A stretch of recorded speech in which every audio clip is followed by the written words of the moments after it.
So hello guys, once again welcome back to online class for excellence. Sorry for the delay, I was not well a little bit. So now I will go with one topic of biology, that is photosynthesis. This particular topic is included from class 5 or 6 only. Till if you have science in 11, 12 as well, you will have photosynthesis there also. So this is important chapter, you may say, in botany department. So number one, what is the definition and what is the importance? So what is photosynthesis? As you all guys know, photosynthesis is the important activity of all green plants of synthesizing food, of their own food, and with the help of chlorophyll and light energy, that is sunlight. This is the basic process by which a living plant synthesize their own food. So importance, what are the importance? That is like food for all, like we all know, we are all dependent on plant indirectly or directly for food. Now coming like the main thing is like the oxygen, they take in carbon dioxide but they give us oxygen. For all other living creatures, oxygen. So this is the importance of photosynthesis. Now coming to what is chlorophyll. It is basically a pigment for which the color of the leaves appear to be green. So why it is green, I will say you before going into the structural description. So why it is green? Because chlorophyll absorbs blue and red light, okay, and reflect all the other and reflect away the green light. Like mainly they absorb the blue and red light, absorb, and they reflect the green light, and the color of reflection as we see in our eyes, so that's why the color of the leaves are green. That's why the color of the leaves, and you can say the color of chlorophyll as well, to be green. And this blue and red are the most important color needed for photosynthesis. And now what is chlorophyll? As I've told you, it's like a pigment, a color pigment. And so I will tell basically chlorophyll are found in plants obviously, and they are contained in some cells, a particular cell, you can say a particular cell, and the name of the cell is chloroplast. Okay, so chloroplast is the cell where chlorophyll are present. I will simply draw a simple diagram of this, you can say the chloroplast, for just your understanding. So this is basically a structure. This is the outer layer and this is the inner layer. So and here like the stacks of this kind of structures are attached over here. Okay. So what is this? This is basically the envelope, the membrane of the chloroplast. This is the outer membrane, and these stacked structures are thylakoids. Important one, important substance in chloroplast, thylakoid, and these are the outgrowings and all. These are all over filled up over here. And one more thing, this is a lipid structure over here, a matrix that is keeping the thylakoids in position. So this lipid is nothing but is known as stroma. Okay, so they are found. Basically, this is the structure of chloroplast where it contains the chlorophyll, and basically it's a complex substance composed of carbon, hydrogen, oxygen, and magnesium. So basically, chloroplasts are present in mesophyll cells. This is a smaller, and these are present again in mesophyll cells of any plant, mesophyll cells, and you can say it's located between the upper epidermis and the lower epidermis of leaves. And they are also present in stomata, the guard cells. The opening and closing of stomata will come in the stomata section, the next part of it. And the one more thing, too much light destroys chlorophyll. Chlorophyll is very sensitive to light. So too much light is not okay, and very less light is also not okay. So it will turn like chlorosis, the leaves, the color of the leaves will turn yellow in that case if the light is lower. Now coming back to what is stomata. Stomata, as I've told you, is basically an opening in the leaves which regulates. Like if it is open, it will keep open, and when it is getting closed, so like it's basically kind of door.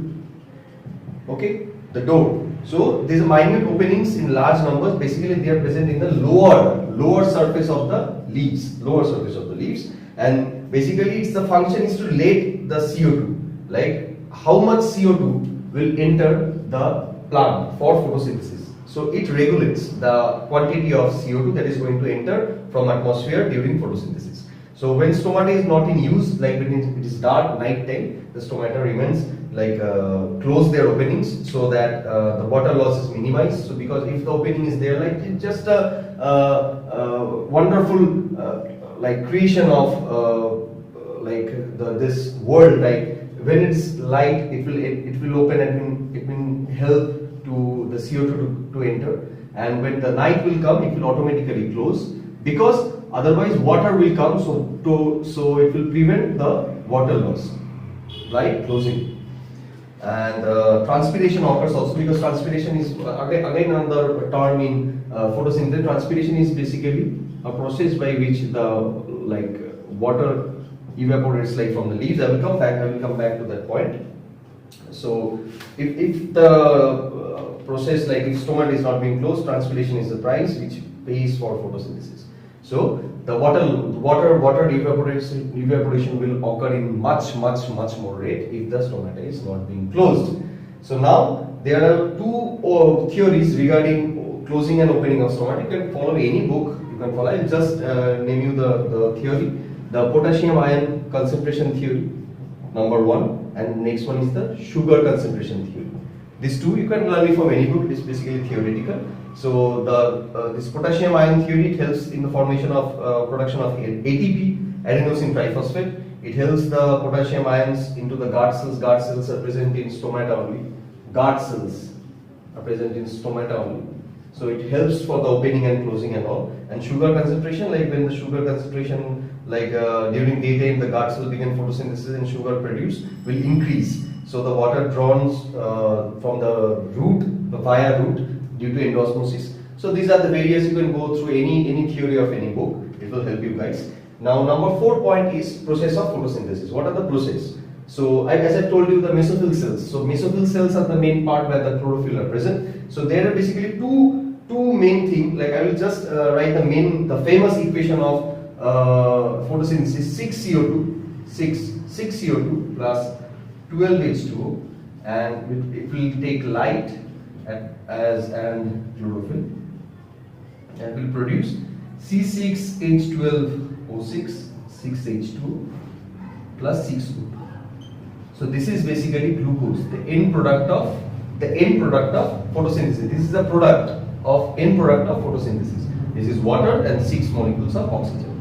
So this is a very famous equation, guys. You guys need to remember it as long as photosynthesis is there in your syllabus. And so carbon dioxide from the atmosphere, water from the soil, and it takes help the light and chlorophyll. So these are the end products of photosynthesis. Now two main processes are there that I will come back in the next part of this video only.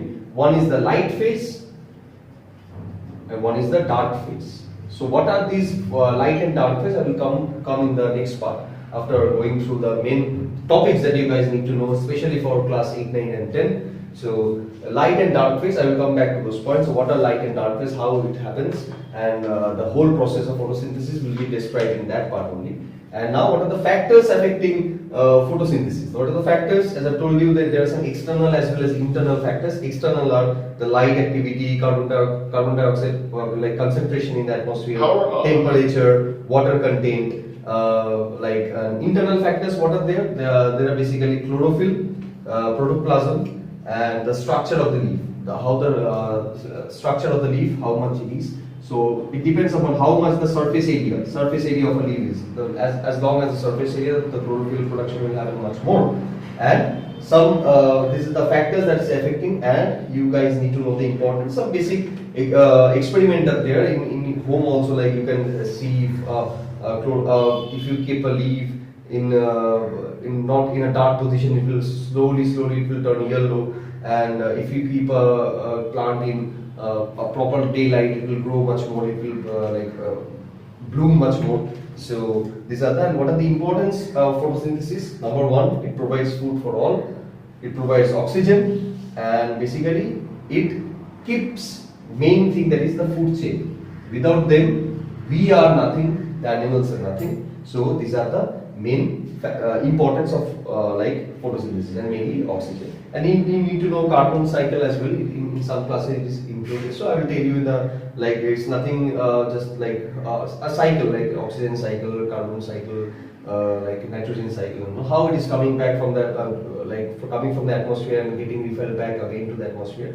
These are the few points. So this is the basic points that you guys need to know for photosynthesis. Now the main part that will come back in the next part is like the light and the dark phase, and I will discuss some few questions or some basic points that you guys again need to remember in the next part.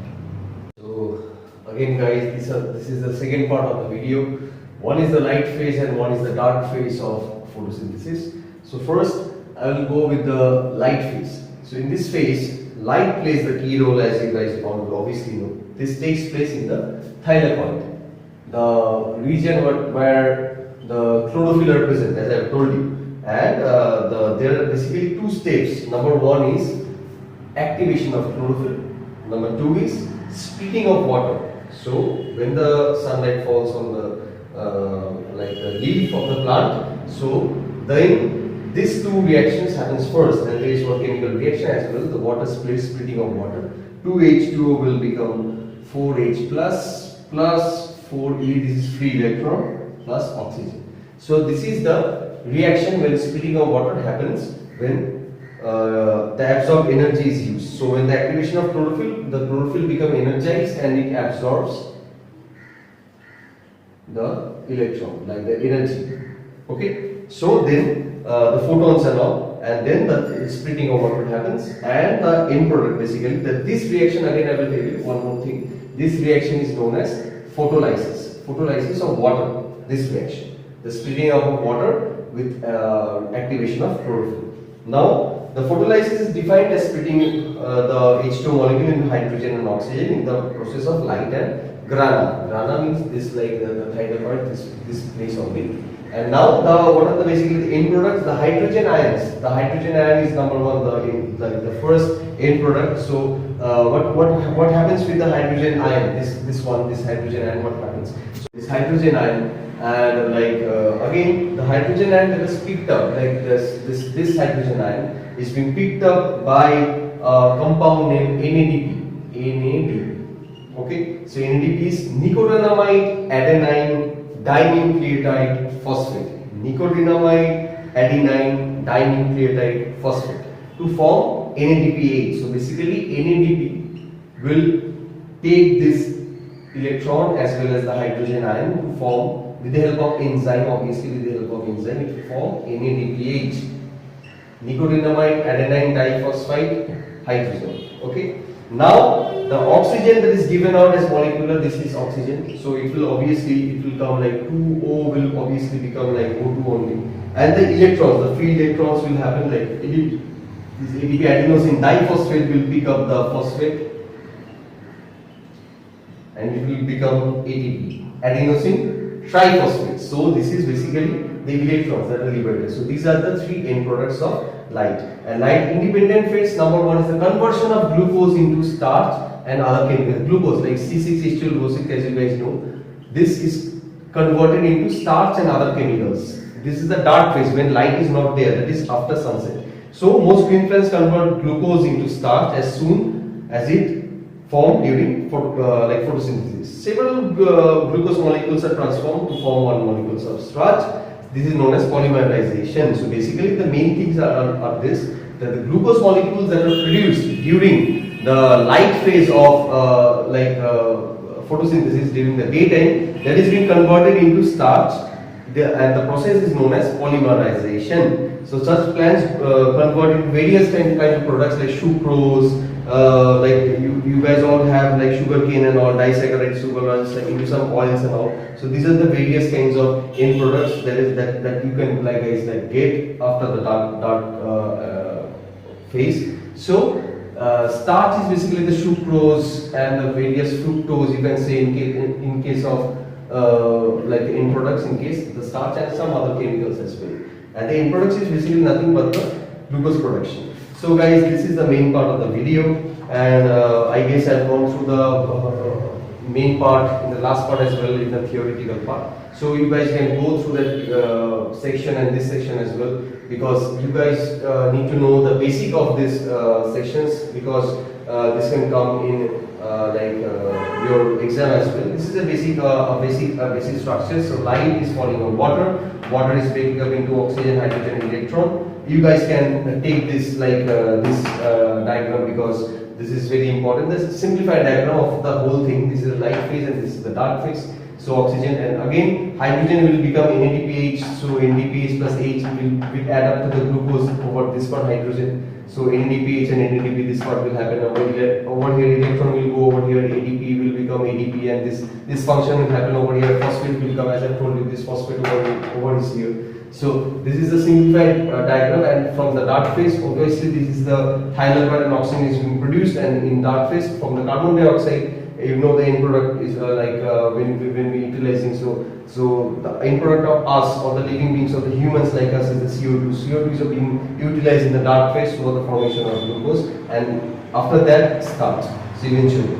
So guys, this is the main video part. So I hope you guys like it. You guys can tell me in the comment section if you guys have any doubt and all. And this is basically a very important part, not for class 7, 8, 9 or 10, as well as in high studies as well, if you guys go with the botany section in balance.